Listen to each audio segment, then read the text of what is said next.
من طقطق لسلام عليكم. اهلا وسهلا بيكم في بودكاست من طقطق لسلام عليكم. انا معايا النهارده غادة مرسي. وانا ناصر سعيد. اهلا بيكم في حلقه جديده من بودكاست برنامجنا الجديد من طقطق لسلام عليكم. النهارده هنتكلم عن موضوع كله دفء وذكريات. الجيران اللي كان زمان زي العيله، البيت كان مفتوح واللمه على السطح او حتى على السلم. كلنا كنا نطلع على السلم، كنا نشوف امهاتنا وخالاتنا وجداتنا كانوا بيبقوا قاعدين على السلم يحكوا ويفضفضوا، واللي تيجي تقعد تعمل تقطف في الباميه ولا تعمل اي حاجه خاصه ببيتها. كان احساس جميل ولمه حلوه. انا عايزه اقول لكم ان الجيران دلوقتي اقصى حاجه بتحصل منهم ايه؟ صباح الخير وهو معدي على السلم داخل جوه الاسانسير. تتوقعوا ان هو ده اللي احنا عايزينه ولا ايه رايك يا ناصر؟ هو حلو قوي الفكره بتاعت كنا فين وبقينا ازاي. عشان مهم. كده احنا كنا متفقين اصلا فكره الحنين للماضي، وفي مهم. نفس الوقت نناقشها من دلوقتي التكنولوجيا اثرت علينا والسوشيال ميديا، فده عمل تاثير كبير. حتى الفرق ما بين الاجيال، يعني انا نفسي كنت عشت كده فتره حلوه، وبعد كده بقول ايه فين ايام زمان. تفتكري بقى الجيل بتاع دلوقتي اللي هو بتاع التيك توك ده هيجي عليه وقت ويقول فين ايام زمان اصلا؟ لا، هو اصلا ناسي اصلا ان في ايام زمان. هو عايش في العصر اللي احنا فيه. صح؟ يعني انت هتلاقي القيم والمبادئ والعرف اللي بين الناس ما بقاش موجود. هو اكيد طبعا السوشيال ميديا اثرت تأثير كبير جدا على اللي احنا فيه، بس احنا ممكن نرجع كده لورا شوية. يا ريت. عشان نرجع نعمل لورا. عشان نعمل عملية مقارنة بين القديم والجديد، بين حياتنا ايام اهالينا زمان وبين العصر اللي احنا فيه. يعني على سبيل المثال، انت لما كنت تلاقي مثلا في عزا، مش كان من الناس كانت لما بيبقى في عزا الناس كلها كانت بتتلم وبتساعد، وكانوا يعني اهل البيت نفسهم ما كانوش بيعملوا اي حاجه كفايه الوجع اللي جواهم. فطبعا كان هم كانوا بيبقوا شايلين كل حاجه، شايلين يشيلوا الكراسي ويتفقوا مع الشيخ ويعملوا.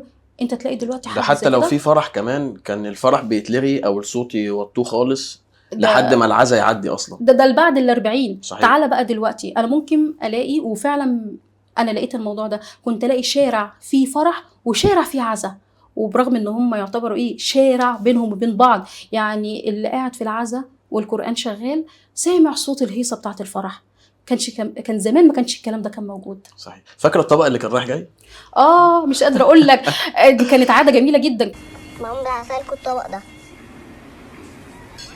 يوه عايزاك من الطبق ده. كان زمان ايام والدتي كان نظام لما حد بيعمل حاجه حلوه في البيت او اي طبخه كان بتتحط في طبق.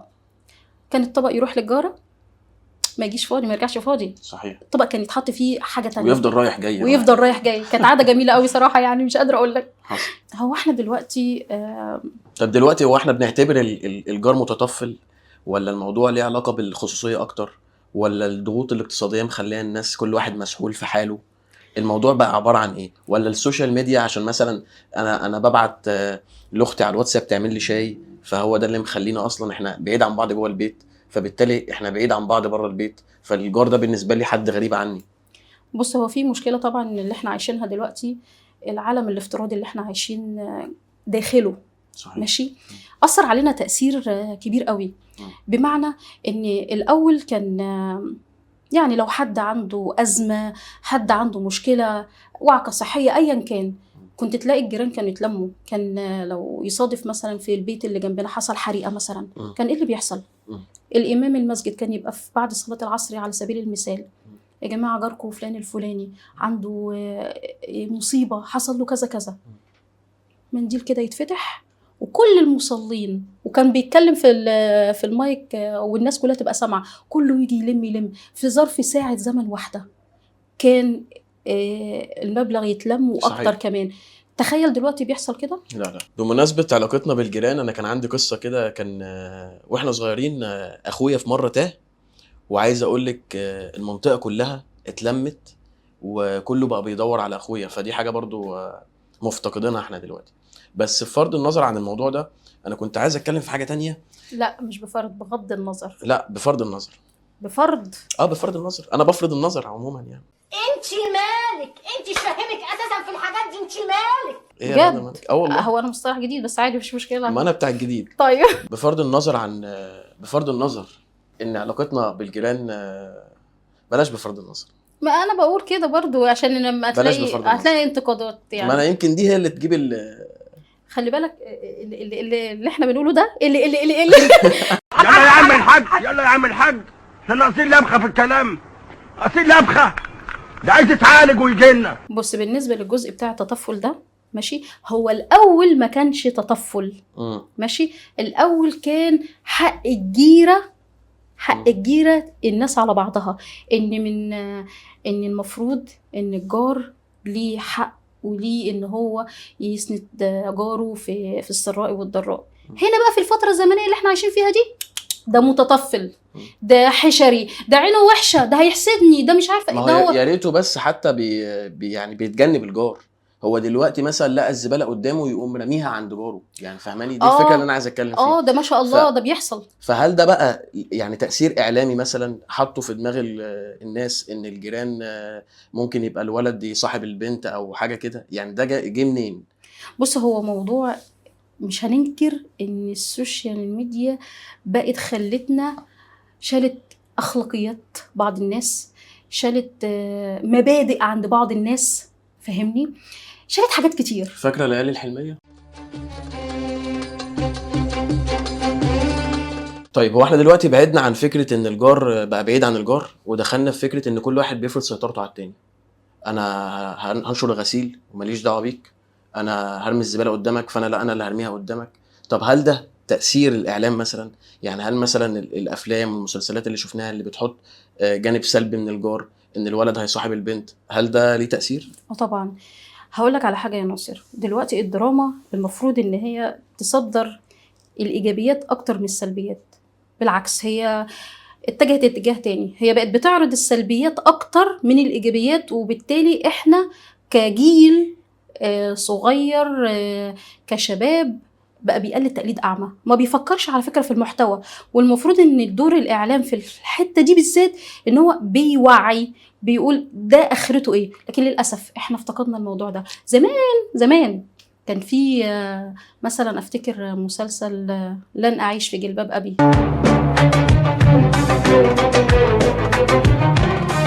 بجد مش قادره اقول لك دفى البيت المصري عامل ازاي. تحس كده ان الام والاب حاجه كده بتحوط ولادها بكل حب وخايفين عليهم، الولاد عندهم انتماء للبيت. ما تلاقيش الموضوع ده دلوقتي. العالم الافتراضي اللي احنا عايشين فيه حاليا اصبح ان الام معاها تليفونها، الاب معاه تليفونه، الولد والبنت كل واحد معاه تليفونه، كل واحد عايش في عالم افتراضي غير التاني. تيجي مثلا تفكر ان انت مثلا تكلم اخوك تعمل ايه؟ انت بتبعت له رساله على الواتس وتقول له ايه، احمد ممكن تقوم تعمل لي كوبايه شاي، ممكن تجيب لي الشاحن يا احمد، على اساس ان حضرتك بقى ايه ما شاء الله مكسح ومش قادر تقوم من مكانك وعايز. احنا اصلا محتاجين نعمل حلقه عن موضوع الاهل في البيت، الناس تبقى عامله ازاي مع بعض وكده. بس هل الاهل نفسهم بقوا بينقلوا للولاد ان الجار ده حاجه وحشه؟ بص هقول لك على حاجه، مع ما هو شايف باباه ومامته الفتره اللي احنا فيها جاره. الفتره اللي احنا فيها دي في مشاحنات كده جوانا. يعني كان الاول، كان ايام الزمن الجميل زي ما بيقولوا، كان الاول كان الناس بتخاف ومتخوفه ان هي تقدر او تفكر ان هي تاذي جارها بكلمه. ما بالك في الوقت اللي احنا فيه ده بالعكس، ده انا ممكن اسلط ولادي واقول لهم بقول لكم ايه، لو شفتوا الست دي ولا شفتوا الراجل ده اوعى حد فيكم يساعده، اوعى حد، ده لو بيموت على السلم اوعى حد مش عارفه شيء. طب ايه ده؟ طب ما بالتالي انا بنقل صوره غلط جدا وبربي ابني او بنتي على حاجه غلط، ان انا ما ساعدش جاري. طب ما احنا اللي بننقل. بس هقول لك على حاجه، بس خليني اقول لك انا بساعد جيراني على فكره. صح. وخليني اقول لك زي برضو الموقف اللي حصل. انا عايزه اقول للناس كده، عايزه افضحك اصلا. استنى، لا قبل ما تقولي حصل. اصلا ناصر اصلا جاري ماشي وبيعمل شويه مواقف كده، بس انا بس لازم افضحك. بمناسبه الجيره، فين طبق الكنافه اللي قلنا عليه؟ طب يعني ما دام انت يعني دبستني في طبق الكنافه، طب ماشي، ما دام دبستني في طبق الكنافه هناكله قرديحي، يعني مثلا مش تعزمني على كوبايه شاي مثلا جنبه؟ ماشي. طب ما هو حاجه ساقعه. طيب اهي لا انا كنافه ما اعرفش اشرب حاجه ساقعه بعد اذن سيادتك انا عايزه كوبايه شاي. طب عايز اقول لك ان انا بشوف ان في ناس لسه بتحافظ على موضوع الجيره ده. لا انا لسه ما قلتش الموقف اللي انت عملته يا ناصر. ايه الموقف اللي انا ما انا عملته؟ لازم افضحك على الملأ يا طب ناصر. عملت ايه طيب؟ بأمارة لما احنا نتكلم بقى بجزء ان مثلا لو انت شفت واحده جارتك شايله شنطه وتقيله، مش ده المفروض؟ والله بساعد. صح، اقول افضحك شنطه تقيله، المفروض ان انا ايه، هاتي يا طنط، هاتي يا حاجه، مش عارفه ايه، وتروح ماسك فعلاً بعمل الشنطه كده. وتشيل كده، وهي يعني كفايه تطلع لوحدها على السلم. بأمارة لما اتريقت عليها وتقول لها اساعدك، قالت لك يا ابني ساعدني. انا بصيت عليك من البلكونه، انا قلت ده ايه الجنان ده؟ طب حضرتك بس كده، خلاص الارض ثابته اهي، طب خلاص على وضع استعداد. ايه اللي انت كنت بتعمله في الست ده انت خليتها انهارت. لا انا فعلا بساعد الناس. بتساعدهم، بتتريق عليهم. لا بساعد الناس فعلا. لا استنى بقى كمان، انا في حاجه توصل الناس افتكرتها. صوره غلط. لا في حاجه بقى، الكلام ده ما يطلعش على التلفزيون. لا ده لازم انشره. لا وفي حاجه كمان هتكلم فيها، ابن الجيران. ابن الجيران اللي خلينا حضرتك نتكلم على اللي حضرتك طبعا منهم، ماشي. تمام. ابن الجيران اللي الاول كان زي ايه بيقولوا بنت الحته. طب خليني بس قبل ما هقاطعك شويه، اه انا في ناس بشوفهم فعلا لسه محافظين على موضوع الجيره ده، بس هم يمكن ناس مش شبهنا شويه، الناس اللي هو الليفل العالي ده، الجد والجده. لا الناس اللي هم في الكومباوندات الكبيره دي، اه بحس ان هم، او بشوف فعلا ان الناس دي عندهم الحته بتاعت الجيره وبيتجمعوا كل ويك اند ويعملوا كده. فمش عارف بقى الموضوع ليه علاقه بالطبقه ولا ايه؟ لا مش هم مثلا بيعملوا حاجه زي كده، الموضوع ده اصلا كان بيحصل زمان. اقول لك فين؟ كان زمان يا ناصر، كان في حاجه اسمها ايه، السطوح بتاع البيت. صحيح. ماشي، سطوح العماره. كان ايه اللي بيحصل؟ كان مثلا ايه، بالليل الستات او الاسر طبعا كانوا كلهم كده، يعني كلهم عيله واحده، يطلعوا يتعشوا فوق على السطح، يشربوا شاي، وكانوا بيطلعوا التلفزيون فوق ويتفرجوا ويسهروا طول الليل واللي كان يفرش حصير على الارض. ولو حد نجح يا معلم هات بقى حاجه ساقعه ووزع. طبعا الشربات، فاكره ايام الشربات؟ حصل. عايزه اقول لك فعلا دلوقتي لما بتلاقي فيه حد بينجح، كل الجيران بتفرح له. صحيح. طيب انا برضو مؤمن بالابحاث العلميه والحاجات دي، ففي دراسه اجتماعيه نشرتها مجله امريكان جورنال اوف سايكولوجي بتقول ان علاقات الجار دي حاجه بتخلي المود يبقى احسن وبتقلل الاكتئاب. بغض النظر عن ان انت بتتكلم عن مجله اجنبيه ان هم بيتكلموا عن حقوق الجار، لا طب ما احنا نيجي نرجع لديننا، دين الاسلام. ديننا بيقول او رسولنا الكريم بيقول ايه، ما زال جبريل يوصيني بالجار حتى ظننت انه سيورثه. عليه افضل الصلاه والسلام. يعني معنى كلمه بالمناسبه كان عندي قصه كده بمناسبه سيورثه دي.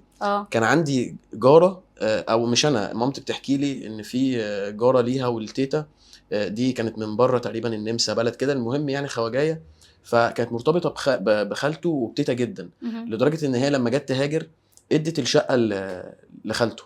انت متخيله؟ ادت لها شقتها؟ ده كويس ان في حد بيعمل حاجه زي كده. طبعا دلوقتي مفيش الكلام ده. ده انا هبيع الحيطان وهبيع الطوب وهكسر كل حته فيها وهبيعها. عارف الدبش اللي بيكسروه بيبيعوه، هعمل كده قبل ما امشي. صحيح. طب والله كويس. طب انا بقى عشان الكلام بتاعك ده، في موقف حصل معايا انا يعني. تمام. يعني جارتي دي يعتبر قريبه مني جدا، واسمها هناء، ماشي، عشان هي لو سمعت الحلقه دي انا اقول لها ان تحيه لهناء. ماشي هناء، انا هقول الموقف اللي انت عملتيه معايا. كنت من حوالي 3-4 شهور كنت تعبانه جدا، مش قادره اقوم من السرير، فالمفروض ان انا اشرب شوربه واكل فراخ مسلوقه، فطبعا ولا لازم شوربه وفراخ مسلوقه. عشان تعبانه. هي طلبت بقى كده. هي طلبت كده. فانا ولا عارفه اقوم اخش المطبخ اعمل اي حاجه خالص، اللي هو نايمه خالص، نايمه في السرير. فكلمتها في التليفون وقلت لها معلش يا هناء، انا جعانه جدا وكمان عايزه اشرب شوربه واكل فراخ. بص ما فكرتش، قالت لي طب اديني ثواني كده هخلص بس اللي في ايدي وهنزل اجيب لك. راحت نزلت، راحت اشترت الفراخ ونظفتها فعلا. على حسابها. ما انا هقول لك، هي فعلا هي اشتريتها طبعا على حسابها، بس لما جت انا طبعا اصريت ان انا اديها حقها. وفي حاجات كتير يعني بتعمل معايا مواقف برضو، يعني حركات جدعانه. يعني عشان كده انا بقول لك الجار ليه حقوق على جاره. يعني هي مثلا واحده من الناس مثلا لو فعلا محتاجه حاجه اي حاجه، لا بنود بعض. يعني انت فعلا عندك موضوع الجيره ده؟ طبعا. يعني هقول لك على حاجه، يعني انا ممكن مثلا اعمل محشي عادي المحشي الواحد ما بيعمله بيجيش ليه المحشي ده؟ انا عايز افهم. لا انا المحشي عشان بعمله كميات كبيره، فبقول ايه ادوق مثلا الريحه بتبقى طالعه ايه في ما بدوقش المنور. انا، طب احنا جيران. ما مش انت قلت عايز كنافه؟ طب والمحشي لا يعني؟ خلاص ان شاء الله الخطه الخمسيه الجديده لما افكر اعمل محشي بقول لك. على فكره المحشي ده مش بعمله غير فين وفين. ورق عنب كده.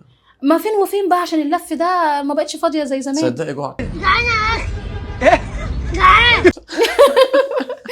انت عليك جوعت من الكلام اللي انا بتكلم فيه اصلا. طيب خليني اقول لك برضو ان بمناسبه الدين يعني، مم. فربنا سبحانه وتعالى قال ايه ليها علاقه بموضوع الجيران ده. مم. اعوذ بالله من الشيطان الرجيم. واعبدوا الله ولا تشركوا به شيئا وبالوالدين احسانا وبالوالدين احسانا وبذي القربى واليتامى والمساكين والجار ذي القربى والجار الجنب. فصدق الله العظيم. صدق الله العظيم. فالموضوع واضح جدا في ديننا، سواء في الحديث عن الرسول صلى الله عليه وسلم عليه الصلاة او في والسلام. كلام ربنا في القرآن. الموضوع واضح جدا بموضوع الجيران ده. احنا حتى عاداتنا وتقاليدنا جايه من سنتنا وجايه من قرآننا. صحيح. يعني احنا كل حاجه بنعملها ليها اصل، فبالتالي احنا الحلقه دي بتتكلم عن عمليه المقارنه بين زمان ودلوقتي. فطبعا حاجات كتير عادات وتقاليد اتغيرت عبر مش عايز انقل طاقه سلبيه، لكن انا بحاول انا ابدا واعمل اللي عليا. ما بقصرش مع حد من جيراني فعلا، لكن ما بلاقيش ده بالمثل. طب احنا ممكن اكمل يعني ولا ما اكملش؟ ممكن نبتدي بنفسنا.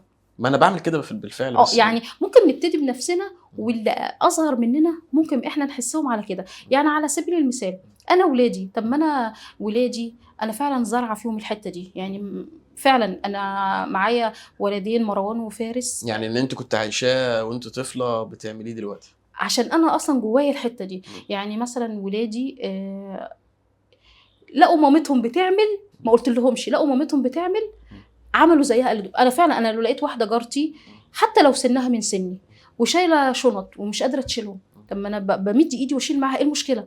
ولو حتى اصغر مني في السن مش قادره تشيل، ايه المشكله لما اخاف؟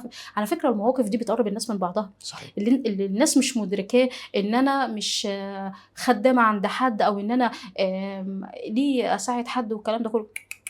في مثل بيقول لك ايه، مش عارفه ايه، سلف ودين، حتى المشي على الرجلين او حاجه زي كده قريبه كده. الامثال دي منين؟ انا سمعتها ما انا عماله افتكرها مش عارفه اجيبها ايه. حتى المشي على الرجل مش عارفه ايه، قولها لي كده مش فاكراها. والله ما اعرفها، ما اعرفش. بس ففي بس خليني اقول لك يعني الرسول صلى الله عليه وسلم قال الابتسام تبسمك في وجه اخيك صدقه. اهي دي بقى حاجه احنا لازم يعني انا لو نعلمها طلعت لاولادنا يا مثلا ناصر. شفت جاري هبتسم في وشه والسلام عليكم. ايوه، مش هقفل الباب. مش الصبح ابقى لا وبصوت جامد نازله وضربه بوز وجاري طالع من بيته صباح الخير، ابص له كده بقرف وما ردش السلام. على فكره بيحصل الكلام ده. صحيح. فوليه ده بالعكس، ده دلوقتي لو انا مثلا جاري ده عنده مشاكل وكلام زي ده، لما انا اقابله بابتسامه واخبار حضرتك ايه وعامل ايه، ده هو الضحكه اللي انا ضحكتها في وشه دي هتغير موده. بس الكلام ده ما حدش بقى بيعمله. بس خلينا برضو عشان برضو ننقل للناس الصوره الحلوه. اول حاجه تعمليها تجيبي لي صينيه الكنافه. خلاص يا ناصر، خلاص في ايه يا ما ناصر؟ أنت فضحتني يا ناصر على صينيه الكنافه. بس يا رب تطلع كويسه، عشان انت ممكن نقك ده ممكن تبوظ مني. ان شاء الله تطلع كويسه. طب اقول لك على حاجه، افتكرت حاجه مره طلبت معايا اعمل. انت من شويه قلت لما كنت طفله باين حاجه كده. انا يعني زمان لما كنت طفله، ماشي كنت صغيره. لما كنت طفله كنت صغيره؟ ما الاطفال بيبقوا صغيرين. بص ما تمسكش على الواحده معايا يا ناصر، ماشي؟ عشان بص ما تعرفش اعمل معاك ايه. يعني انا اتربيت على ان الجيران مع بعضيهم ايد واحده، وخصوصا كمان جو رمضان. جو رمضان ده انا عشته بص باحاسيس ومشاعر مختلفه خالص. زي احنا كنا اطفال صغيرين، كنا بنلعب في الشارع عادي، كل الاطفال بتلعب في الشارع. الامهات بقى كل بيت بقى بيدخل يعمل الاكل والفطار والكلام ده كله. عايزه اقول لك في يوم في الاسبوع اساسي، كل اسبوع كل الناس، عارف انت زي ما بيعملوا فطار جماعي والكلام ده اللي بيحصل دلوقتي. لا، الناس كلها بتطلع من بيتها، كل بيت عمل اكل بيتنصب في الشارع كله ترابيزات، والناس كلها تقعد. بس لفته حلوه موضوع الفطار الجماعي دي. اتعملت كذا سنه في السنين اللي فاتت في المطريه، اكبر فطار جماعي. لو ما هو انا بقى عشت الجو ده، عشته بقى ازاي؟ بس احنا مش عايزين ده يبقى في رمضان بس. انا بقول لك، انا بفتكر دلوقتي وانا بتكلم معاك الاجواء الرمضانيه اللي انا عشتها. يعني فعلا كنا احنا كاطفال كنا نلعب في الشارع، واهالينا كانوا كله يعمل الاكل، وكان كل ممكن في حد عمل اكله بسيطه، حد عمل اكله حلوه قوي، حد عمل حلويات، كله بياكل مع بعضه. انت عارف المواضيع دي لو رجعت تاني صدقني احنا نفسنا لما حد بيقول لنا كلمه حلوه بص بننشكح ازاي وبنبقى فرحانين ازاي. الحاجات دي لو حصلت محتاجين نتشارك دلوقتي الحاجات الحلوه. ايوه الحاجات دي بقى هتكسر حاجه كده جوانا. عارف اللي بيقول لك ايه سماوي او في سم والكلام ده، الحاجات دي كلها هتشيل السواد اللي جوه البني ادمين. وكل واحد يزرع في اطفاله ده، يعني كل واحد يزرع في ما انا اطفاله بقول ده. لك انا بالنسبه لي انا ولادي بعلمهم ومن غير ما اعلمهم عشان هم شايفين مامتهم بتعمل ايه هم بالتالي بيتصرفوا في نفس الموضوع. ما انا مثلا ابني لما يلاقي مثلا جارته محتاجه حاجه من غير ما اقول له هو لوحده بيساعد وبيعمل. فلو كل ام وكل اب ابتدى بالجيل اللي جاي اللي هو جيل السوشيال ميديا، الجيل اللي فيه عالم موازي محتاجين وكل نوعي الناس الناس برضو بالحاجات دي. يعني حتى أيوة. برضو في الجروب بتاع الواتساب بتاع العمارة ما يبقاش كله فاتورة المية وحد يمسح السلم. برضو ممكن يعني نصبح على بعض في الجروب. يعني انتوا لو مؤمنين بالسوشيال ميديا اعملوا ده على السوشيال ميديا. ما هو في معظم العمارات مثلا بيعملوا جروب للواتساب ماشي ويقعدوا يتكلموا في مشاكل وكلام زي ده. العمارة مش عارف اتحاد ملاك العمارة ايوه. انت عارف في مشكلة بقى، انا بدل ما اجي مثلا في حد توفى ماشي والجار الفلاني مش عارفه ايه توفى والكلام ده كله، البقاء لله البقاء لله البقاء لله. تخيل بيحصل كده وان هو ما يجيش يفتح باب شقته ويروح يعز جاره. جامده قوي دي طبعا. وجاره تخيل وصلنا للمرحله دي بسبب ايه؟ السوشيال ميديا واضرار السوشيال ميديا. ما احنا هنعمل زي ما قلنا احنا لازم نعمل حلقه عن فعلا سلبيات السوشيال ميديا. يعني موضوع الافراح اللي بتحصل والكلام ده كله الف مبروك وصوره وبوستر. انا هخرج بره سياق الموضوع بس انا مش عارف ازاي اصلا نكلم الجيل الاخير اللي بقولك عليه ده، لان انا فعلا ما اعرفش انا عجزت ولا ايه، بس انا فعلا مش عارف اتواصل معاه. فاحنا محتاجين نستهدف الجيل ده. مش عارف هنخش له ازاي، بس هل مثلا ممكن نستضيف حد من ولادك مثلا؟ ماشي مفيش مشكله. انا ممكن يعني نعمل حلقه مع ولادي ونشوف تفكيرهم ايه. هم طبعا دلوقتي ايه منفتحين بطريقه مش قادره اقول لك وعارفين كل حاجه، يمكن عارفين حاجات اكتر مننا احنا. فلما احنا نيجي نتناقش معاهم في حاجات زي كده هنشوف وجهه نظرهم وهنشوف احنا يا ترى هنصلحها ولا مش هنقدر نصلحها.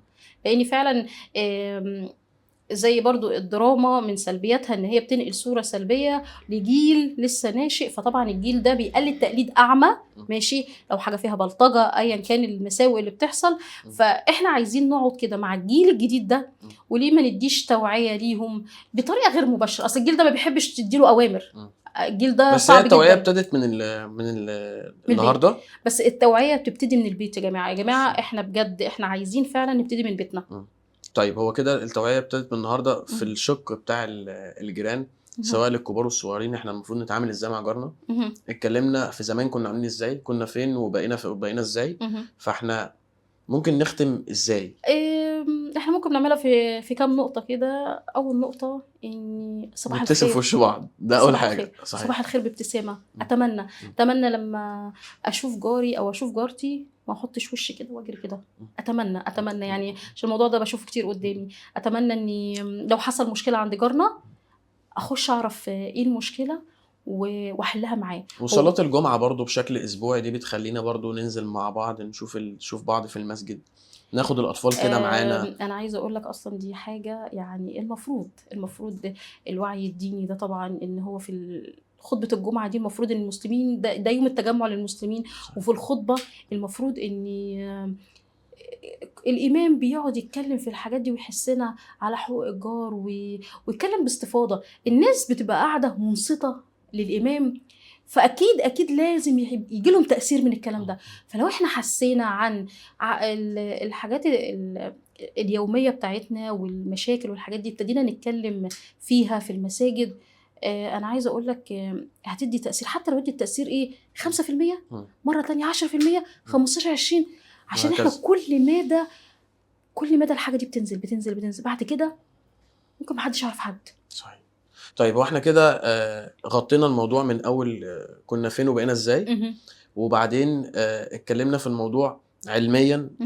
ذكرنا مصدر علمي والاهم ان احنا ذكرنا حديث عن الرسول صلى الله عليه وسلم وقلنا آية كريمة عن الجار. فاحنا كده غطينا الموضوع كله بمناسبة جنب الحيط، دي اسم عنوان الحلقه، حلقة. جنب الحيط. انا شايفه برضو ان احنا الحلقه كانت حلوه، والموضوع اصلا حلو، ولمينا جوانب كتيره منه. فان شاء الله باذن الله يا ناصر دي تبقى بدايه حلوه لينا، ان شاء الله. والحلقات الجايه يعني بص استنونا الحلقات الجايه عشان اللي جاي اقوى من اللي فات. ايوه يعني بص تخيل بقى بعد كده هتلاقي مواضيع قويه وكلها حاجات احنا عايشينها، وكلها هنجيبها من طقطق. السلام عليكم.